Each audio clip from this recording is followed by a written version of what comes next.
Ceci est un livre audio autogénéré par Google. Les idées et des femmes. Collection dirigée par Guyonne Leduc.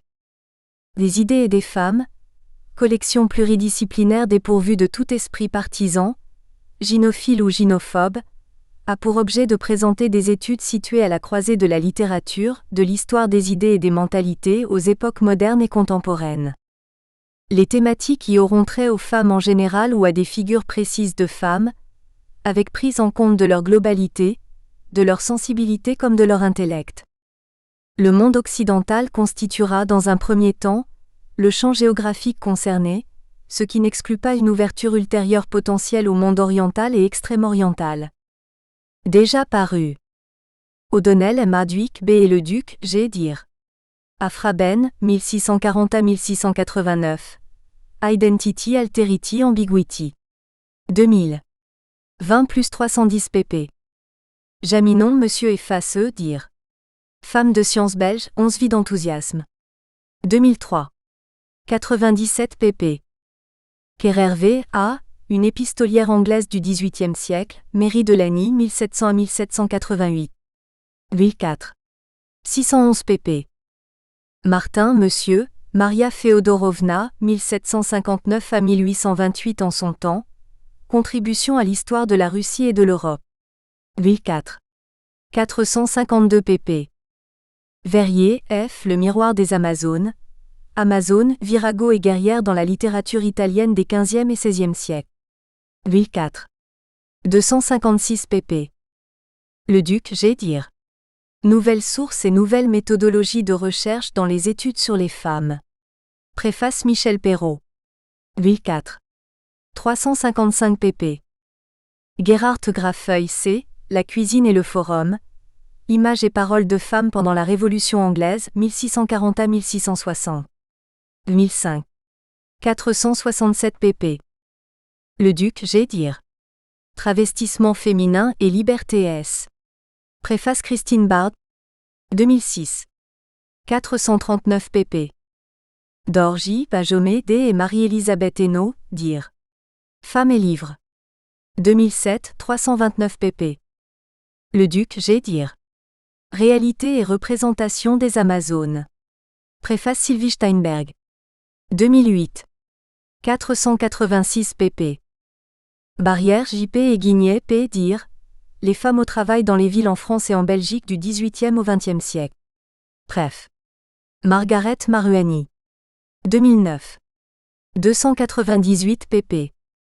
Moine, F. Poésie et identité féminine en Angleterre, le genre en jeu, 1830 à 1900. 2010. 325 pp. Leduc, G. Réécriture anglaise au XVIIIe siècle de l'égalité des deux sexes, 1673, de François Poulain de la Barre, du politique aux polémies. 2010. 502 pp. Marais Ducrot, F. Binard, F. et Leduc, G. dir. Comment l'égalité vient aux femmes. Politique, droit et syndicalisme en Grande-Bretagne, aux États-Unis et en France. Préface Entretien avec Claudie Bodino. 2012. 253 pp. Bazin C. et Leduc, G. dir. Littérature anglo-saxonne au féminin, 18e-20e siècle. Renaissance et horizon. Bref. Jean-Jacques Le Cercle. 2012. 171 pp.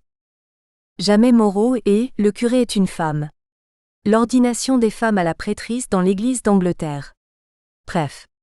Emmanuel Leroy-Ladurie. 2012. 326 pp. Massey Chamaillou, M.L. La représentation de l'argent dans les œuvres de Jane Austen, L'être et l'avoir. 2012. 416 pp. Leduc, G. dir. Les rôles transfrontaliers joués par les femmes dans la construction de l'Europe. Préface Susan Van Dyck. 2012. 415 pp. Des mêmes auteurs. Guyonne Leduc.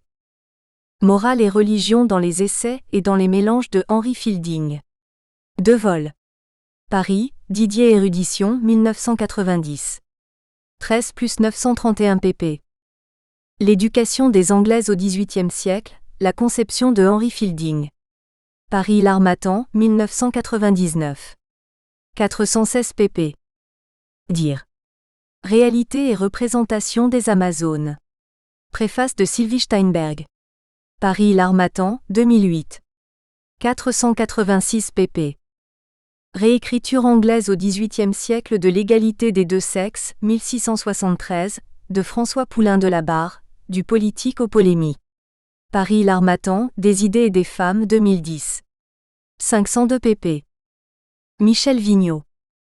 L'invention de la responsabilité, la deuxième tétralogie de Shakespeare. Paris, Presse de Lens, 1995. 352 pp. Shakespeare. Paris Hachette, Fondamentaux, 1998. 160 pp. Dire tour et détour, les ruses du discours dans l'Angleterre de la Renaissance. Revue Lisa 6.3 2008. http lisa.revue.org/361. Dire. La Renaissance anglaise, horizon passé, horizon futur. La clé des langues, 2011. http://le.instyrelion.fr anglais plus grand que acte. Remerciements. Équipe d'accueil Cécile, Centre d'études civilisation, langues et lettres étrangères. EA 4074, de l'Université Charles de Gaulle, Lille 3 et les membres de sa composante Voix et Voix de femmes. Équipe d'accueil LCE, Laboratoire, langues et cultures européennes. EA 1853, de l'Université Lumière Lyon 2 et son directeur le professeur Fabrice Malcani. MESHS du Nord-Pas-de-Calais. Conseil régional du Nord-Pas-de-Calais. Délégation régionale aux droits des femmes et à l'égalité. Michel Clément et Anne-Marie Saint-Gilles, Lyon 2. Jean-François Delcroix, responsable administratif de l'EA Cécile. Préface. Le présent volume est le fruit de la collaboration de deux équipes, Voix et Voix de femmes, EA Cécile, Lille 3, et Langues et cultures européennes, Lyon 2. Il rassemble les contributions présentées lors d'une journée d'études tenue le 4 mars 2011 à l'Université Lumière Lyon 2, en prélude à un colloque, qui s'est déroulé en juin de la même année à l'Université Charles de Gaulle Lille 3, sur les rôles transfrontaliers joués par les femmes dans la construction de l'Europe, tant sur les plans intellectuels, culturels et artistiques que politiques et socio-économiques. La problématique commune à ces deux manifestations visait à faire apparaître la conscience et la mise en place d'un « espace européen », bien antérieur aux institutions européennes actuelles, et à en étudier diverses modalités sous l'angle des rôles joués par les femmes, à titre individuel ou collectif. Les sujets abordés dans ce volume traitent d'apports individuels dans les domaines de la littérature, de l'art et de la circulation des idées, dans la période s'étendant de la fin du Moyen Âge aux années 1930. Les contributeurs sont issus de diverses disciplines et sont spécialistes d'aires culturelles également diverses, lettres modernes, littérature ou civilisation britannique et germanique. Aussi est-il évident qu'un tel volume ne saurait prétendre à une quelconque exhaustivité. Il s'agit plutôt d'ouvrir des pistes dans un champ relativement peu exploré encore, dans la mesure où il requiert des compétences nécessitant de dépasser les spécialités disciplinaires et linguistiques en vue d'analyser des phénomènes transnationaux, plus précisément en l'occurrence intereuropéens, pour reprendre un terme introduit il y a quelques années par Marie-Claire Roch de Marle. Cette démarche, éclectique, a pour corollaire une inévitable difficulté à trouver un fil conducteur unique susceptible de relier entre elles ces diverses contributions. Par commodité, l'ordre ici suivi est purement chronologique, mais on se risquera dans cette introduction à suivre une logique plus thématique, en gardant bien à l'esprit la nécessaire part d'arbitraire inhérente à tout cheminement de ce genre. Aux deux extrémités chronologiques, les contributions de Nathalie Roulon et de Maude Dubois illustrent deux situations diamétralement opposées dans les échanges littéraires, de manière à première vue surprenante, voire paradoxale. On pourrait en effet penser que les contacts étaient limités par les difficultés de transport à la fin du Moyen Âge et au début de l'ère moderne. La connaissance des fabliaux français, à laquelle on pourrait ajouter celle des nouvelles italiennes en Angleterre, témoigne au contraire de l'existence d'une république des lettres, dépassant largement des frontières nationales au demeurant mal établies, phénomène renforcé par le développement de l'imprimerie. À une époque où les langues vernaculaires n'avaient pas encore atteint la dignité de langue littéraire dans une Europe qui restait massivement imprégnée de langues et de culture latines, la littérature médiévale et renaissante était largement internationale, et les textes circulaient d'Italie vers l'Europe du Nord en passant par la France. Nathalie Roulon s'intéresse à 3 œuvres produites de part et d'autre de la Manche. Un fabliau anonyme normand du XIIIe siècle, La Dame Escoillée, le conte de la bourgeoise de Basse, tiré des contes de Canterbury de Chaucer fin XIVe, et La Mégère apprivoisée de Shakespeare qui repose sur la même matrice, le conte populaire du type 901 selon la classification Harney-Thompson. Ces 3 œuvres partagent la double thématique de la souveraineté dans le mariage et de la guerre des sexes. Elles ont pour personnage principal la figure de la mégère dans le contexte de la tradition misogyne qui remonte, au moins, à la figure de la femme de Noé, dans les cycles des mystères médiévaux, et à la responsabilité d'Ève dans le péché originel. Si le personnage principal est une femme, le point de vue reste celui d'auteurs masculins à des degrés divers. Toutefois, entre, d'une part, le fabliau rétrograde, dont le personnage féminin est une mégère caricaturée à travers d'autres regards masculins et d'autre part, le conte de Chaucer qui, en donnant la parole à Dame Alice, célèbre le triomphe du féminin transgressif, 2 positions extrêmes, la pièce de Shakespeare, dont la mégère n'est pas un type mais un personnage doté d''. Un point de vue aussi légitime que les autres, propose une voie moyenne. Nathalie Roulon montre donc que ces 3 œuvres constituent 3 modes d'appréhension masculine du féminin transgressif. La première est une tentative d'exorciser par le comique l'image de l'épouse dominante. La deuxième manifeste une évidente empathie pour celle qui a pris le parti de résister à l'oppression. La troisième oscille entre ces 2 pôles. Le texte français est le plus conservateur des 3, les 2 textes anglais étant l'un et l'autre subversifs à des degrés variés. À l'autre extrémité chronologique, dans les années 1930, époque où les nations avaient de longue date affirmé leur identité historique et linguistique, Maud Dubois dépeint un cas intéressant de réception par la critique française d'un roman woolfien, Bois mort, 1934, écrit par une romancière originaire de Suisse, pays qui, on le verra, occupe une place centrale dans ce recueil.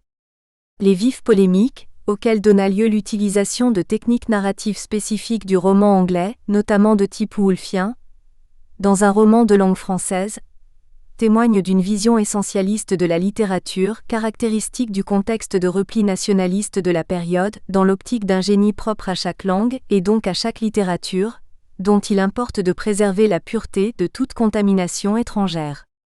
Les considérations esthétiques sont vite dépassées par des arguments politiques et moraux, venus brouiller les enjeux du fait de la superposition de toute une série d'oppositions.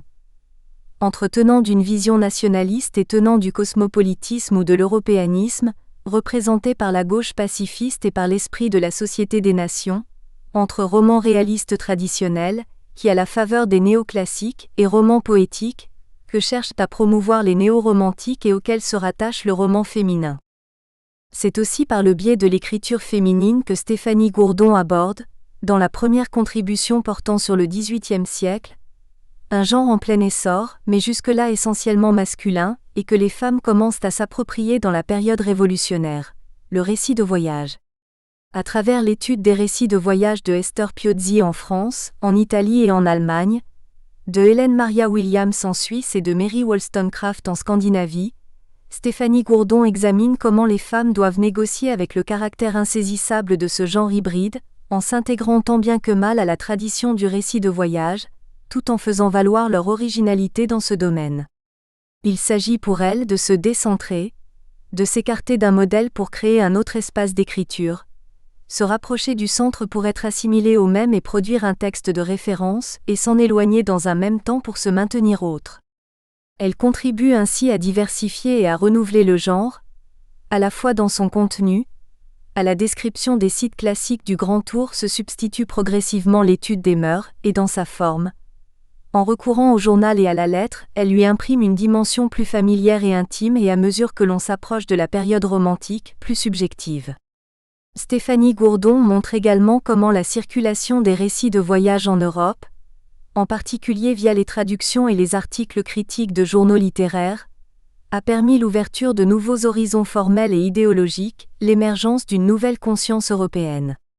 Si, dans la décennie révolutionnaire, la France ne s'intéresse guère aux productions anglaises, ses écrits trouvent un écho favorable dans la Bibliothèque britannique, éditée à Genève. Le XVIIIe siècle, marqué par l'esprit des Lumières, est aussi un nouvel âge d'or de l'esprit de la République des lettres, lequel constitue un puissant facteur d'unité et de continuité au milieu des turbulences politiques qui agitent l'Europe dans le sillage de la Révolution française et, comme l'expose Marie-Claire Roch de Marle, dans un contexte caractérisé par une accélération du temps et par un élargissement de l'espace, créateur d'une mobilité des hommes, des femmes et des idées à une échelle inconnue jusque-là. Outre les récits de voyage, dont l'augmentation significative contribue à créer l'idée d'une Europe en mouvement, où les frontières se redessinent, les autres contributions concernant les XVIIIe et XIXe siècles font la part belle aux correspondances et à la traduction, vecteur des idées. Paola Perazzolo étudie le cas d'Isabelle de Charrière. Aristocrate hollandaise issue d'un milieu protestant, maniant avec plus d'aisance le français que sa langue maternelle, parlant l'anglais et l'allemand, devenue Van Zuylen après son mariage dans un canton prussien en Suisse, où elle passe le reste de sa vie, elle est l'incarnation parfaite de la femme des Lumières cosmopolites.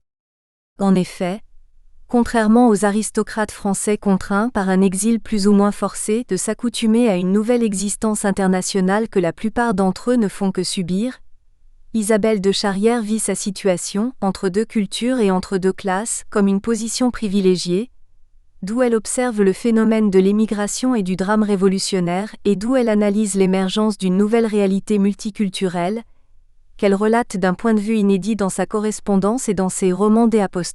Émigration, les lettres trouvées dans des portefeuilles d'émigrés et 3 femmes. Sa correspondance véritablement européenne témoigne d'une volonté de dialogue et d'ouverture vers un espace européen, qui amène son auteur, par sa condition d'entre-deux, à jouer un rôle de médiateur culturel important dans un processus de dépassement des préjugés nationaux, processus qui n'implique pas pour autant un renoncement à sa propre identité. Ses idées se retrouvent dans son écriture fictionnelle, sorte de défense et illustration d'un nouvel art de vivre, qui outrepasse les frontières physiques et mentales et permet de réinventer une existence dont la Révolution a profondément modifié les repères traditionnels, tels les concepts de nation, de classe et de privilège.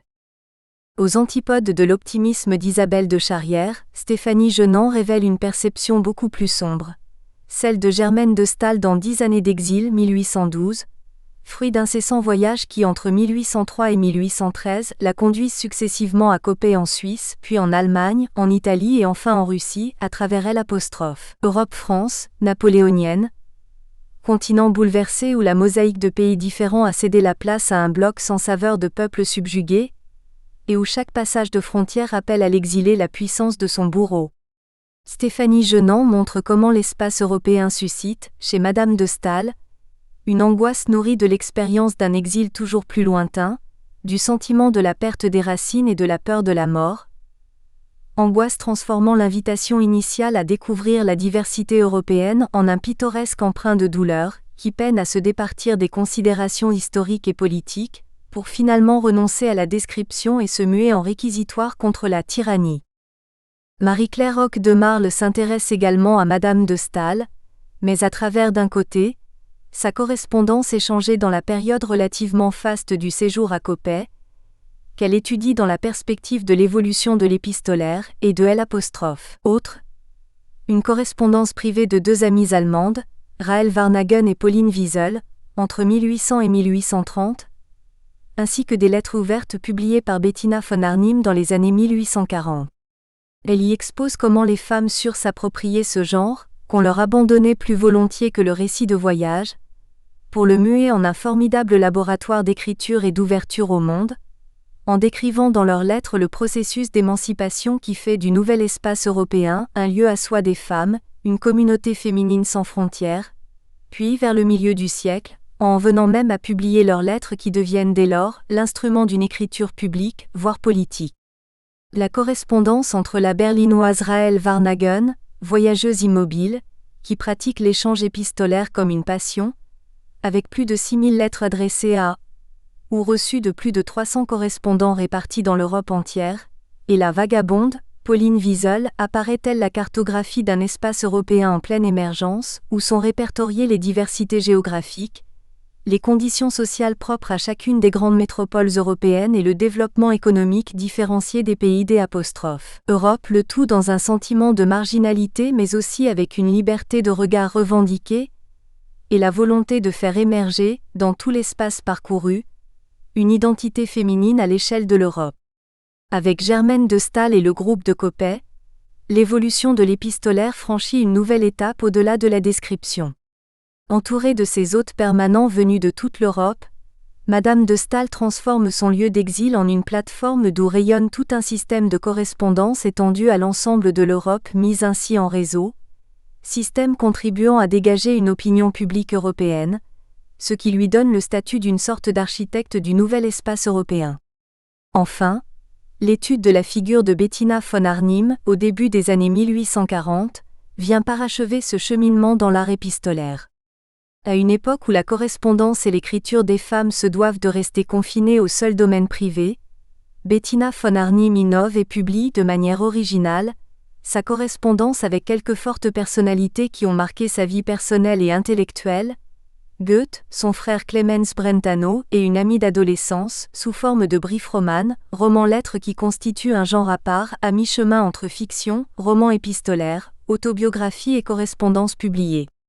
Faisant fi du scandale provoqué par ces publications assimilées à de la prostitution, elle récidive bientôt et renouvelle sa stratégie avec un autre genre, celui des lettres ouvertes interpellant le pouvoir, qu'elle transforme en arme au service de toutes les grandes causes politiques d'une Europe alors en pleine turbulence. Cette étude de l'épistolaire, qui se déroule sur un demi-siècle, permet de voir comment les femmes ont su transformer une forme d'écriture privée d'apparence anodine en instrument de conquête d'un espace public et politique européen, où elles entendent devenir de plus en plus des actrices à part entière. C'est un autre domaine traditionnellement féminin, celui de la traduction, qu'aborde Michel Prüm à travers l'exemple de Clémence Royer, autodidacte marginale qui choisit l'exil en Suisse, pays décidément central au sein de l'espace européen, afin d'échapper aux discriminations dont sont frappées les femmes dans les milieux savants en France. Michel Prüm livre par quel concours de circonstances Clémence Royer devint la première traductrice française de l'origine des espèces. Elle instrumentalisa Darwin en vue de transmettre son propre message, tant au moyen de tout un volumineux appareil de notes infrapaginales et d'une longue préface que dans la traduction elle-même, où elle introduit la notion téléologique de progrès qu'elle substitue au concept matérialiste de hasard, imprimant ainsi un biais lamarckien aux théories de Darwin, ce qui a pu en faciliter l'acclimatation dans le paysage intellectuel français. Aussi contestable fut-elle, la traduction de Clémence Royer n'en demeura pas moins la seule traduction française de l'origine des espèces pendant plus d'une décennie, de 1862 à 1873, date de la publication d'une traduction concurrente, et par un singulier paradoxe, lui valut d'être la première femme admise à la Société des apostrophes. Anthropologie de Paris en 1870, manière de reconnaissance institutionnelle de son rôle actif dans la diffusion des idées au-delà des cadres nationaux. Les deux contributions restantes abordent une troisième thématique, celle de la peinture. À travers un corpus de 12 récits publiés par des voyageuses britanniques entre 1776 et 1823, Isabelle Bodino étudie un phénomène qui connaît une importance croissante dans la seconde moitié du XVIIIe siècle, celui du grand tour au féminin, occasion pour les femmes qui pouvaient voyager sur le continent, d'acquérir une culture artistique considérable. L'analyse de ces récits se concentre sur le rapport des femmes à la hiérarchie des genres picturaux, qui constituait l'étalon de toute évaluation des œuvres d'art, aux fins d'élaborer un point de vue britannique et féminin sur ce sujet, plus spécifiquement sur l'appréciation de la peinture d'histoire, genre qui offrait la particularité de se situer à la fois au sommet de cette hiérarchie et au cœur des transferts culturels dans l'Europe des Lumières. Si les femmes, sans avoir bénéficié de l'éducation classique de leurs homologues masculins, parvinrent à comprendre et à apprécier le genre pictural réputé le plus érudit, la peinture d'histoire, il leur fut en revanche beaucoup plus difficile d'accéder à une véritable autonomie de jugement. Ainsi, leur prédilection pour les sujets mettant en scène des figures féminines, héroïnes bibliques ou mythologiques, déesses païennes ou madones, demeure-t-elle encadrée par des stéréotypes de genre, valorisation de qualités féminines convenues et de la maternité. La hiérarchie des genres s'avérait en outre un obstacle pour les femmes artistes, à qui la bienséance interdisait l'accès aux séances de pose des modèles nus et qui se trouvaient donc, de fait, cantonnées à la pratique de genres mineurs, d'où leur absence des guides artistiques. Il reste que le grand tour, qui venait parachever l'éducation des jeunes gens, constitué pour les jeunes femmes, chez qui il avait éveillé des aspirations nouvelles à l'autonomie intellectuelle et à la prise de parole en matière d'art et d'esthétique, le point de départ de futurs cheminements intérieurs. La contribution de Laurent Bury s'intéresse à la pratique de l'abstraction par les artistes femmes, plus précisément britanniques, au début du XXe siècle, et permet de mesurer le chemin parcouru jusqu'à ces lointaines descendantes des filles de Die Boutade évoquées par Isabelle Bodino. Contrairement aux générations précédentes, ces femmes nées dans les années 1880, Helen Saunders, Jessica Dismore, Kate Letchmere et Dorothy Shakespeare, ont accès aux principales institutions de formation aux beaux-arts, notamment la Slade School of Art, établie à Londres en 1871, établissement très francophile et ouvert à l'international. Elles vont compléter leur formation par un séjour à Paris, passage obligé pour celles qui veulent se frotter à l'avant-garde, dans l'une de ces écoles, telle l'Académie de la Palette ou la Grande Chaumière, qui attire une clientèle internationale. L'effervescence artistique du quartier de Montparnasse figure le creuset de plusieurs mouvements qui contribueront à l'avènement de l'art abstrait. Parmi eux, le futurisme du poète italien Marinetti, sous la bannière duquel se rangèrent plusieurs peintres, en particulier des femmes venues de tous horizons. Le poète vint présenter son manifeste du futurisme au public exclusivement féminin du Lyceum Club de Londres en 1910, futurisme qui donnera naissance au vorticisme britannique. On le voit, cette première abstraction anglaise, souvent considérée comme un phénomène coupé du reste de l'Europe, se situe en réalité au carrefour de tout un réseau d'influences issues de différentes parties du continent et pour la première fois dans l'histoire, les artistes femmes nées en Angleterre purent participer immédiatement à un mouvement d'avant-garde, grâce à un réseau émanant de l'Europe entière. Sans doute aurait-on pu envisager d'autres cheminements. Quoi qu'il en soit, on ose espérer que les contributions qui composent ce volume, dans leur richesse et dans leur diversité, stimuleront la réflexion et susciteront de nouveaux travaux. Première partie. Prémisse: trouver une voix féminine. La représentation de la mégère dans le fabliau de la dame Escoillee, dans The Wife of Bath's Prologue and Tale de Chaucer et dans The Taming of the Shrew de Shakespeare. Nathalie Roulon.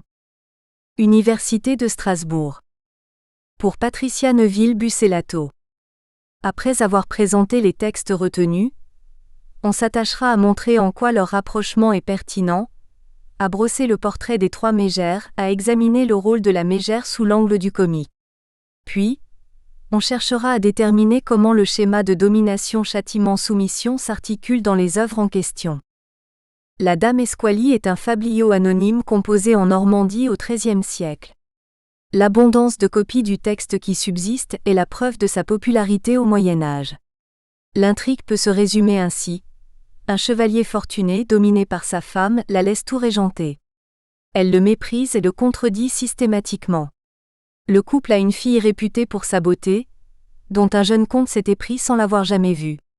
Lors d'une partie de chasse, le comte, surpris par l'orage, demande l'hospitalité au chevalier, qui répond que sa femme s'y opposerait. Mais il songe à un stratagème. Il va faire mine de refuser d'héberger le comte pour que sa femme accepte. De même, il va refuser de l'inviter à sa table, ordonner que sa fille mange à part et lorsque le comte, subjugué, demande la main de sa fille, s'opposer à cette union pour s'assurer que sa femme exigera le contraire à chaque fois. Le mariage a lieu le lendemain. Au moment du départ du jeune couple, le chevalier offre à son gendre un palefroid et de lévrier. Pour empêcher que son épouse ne se comporte comme sa mère, le comte imagine une ruse. Il ordonne au lévrier d'attraper très vite un lièvre. Comme ils sont trop lents, il leur coupe la tête. Ensuite, lorsque son cheval trébuche une seconde fois malgré son interdiction, il le tue. À sa femme qui s'étonne de sa brutalité, il explique quel est le prix de leur désobéissance. Une fois au château, le comte donne un banquet en l'honneur de la comtesse et dit à son cuisinier de préparer des sauces variées. Mais elle lui commande de ne préparer qu'une sauce à l'ail. Il s'exécute, et le comte le punit en le mutilant et en le chassant, et il frappe sa femme si brutalement qu'elle reste alitée pendant 3 mois. Sa mère décide de lui rendre visite et se met en route, suivie du chevalier. Le comte la reçoit avec froideur. Il envoie son beau-père à la chasse, et prétexte un mal de tête pour rester avec les dames. Il fait apporter des testicules de taureau. Seul avec sa belle-mère, il lui explique que son arrogance et son agressivité tiennent au fait qu'elle a des testicules comme les hommes. Avec un rasoir, il pratique une incision dans chacune de ses fesses et fait semblant d'en extraire un testicule. Elle s'évanouit, puis revient à elle. Comme il manifeste son intention de cautériser les plaies, elle jure qu'elle ne contredira plus jamais son mari. Le comte menace d'infliger le même traitement à sa femme, qui fait le serment de lui obéir en tout. Le chevalier rentre de la chasse, voit le bassin contenant les testicules et croit à la guérison de sa femme.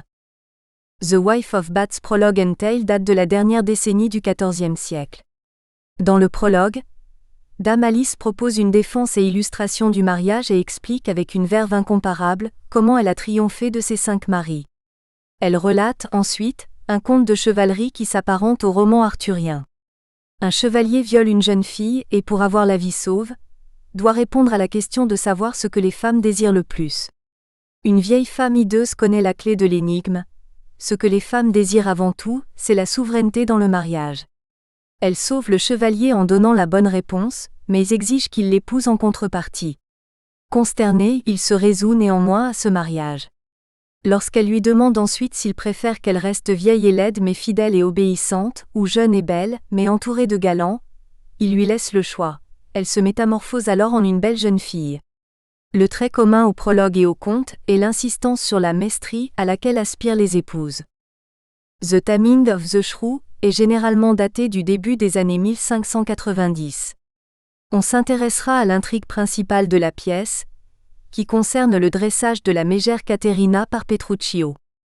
En quoi le rapprochement de textes si différents, qui relèvent de genres distincts et furent composés tantôt en Normandie, tantôt en Angleterre à des époques éloignées, est-il pertinent ? Dans les 3 œuvres, le personnage féminin principal est une mégère. Leur thématique est commune puisqu'il y est question de souveraineté dans le mariage et de guerre des sexes. Leur source est la tradition misogyne, qu'il s'agisse du discours savant véhiculé par les pères de l'Église ou la seconde partie du roman de la Rose. Nous espérons que vous avez apprécié cet aperçu. Pour continuer à écouter ce livre audio sur Google Play Livres, utilisez le lien dans la description de la vidéo.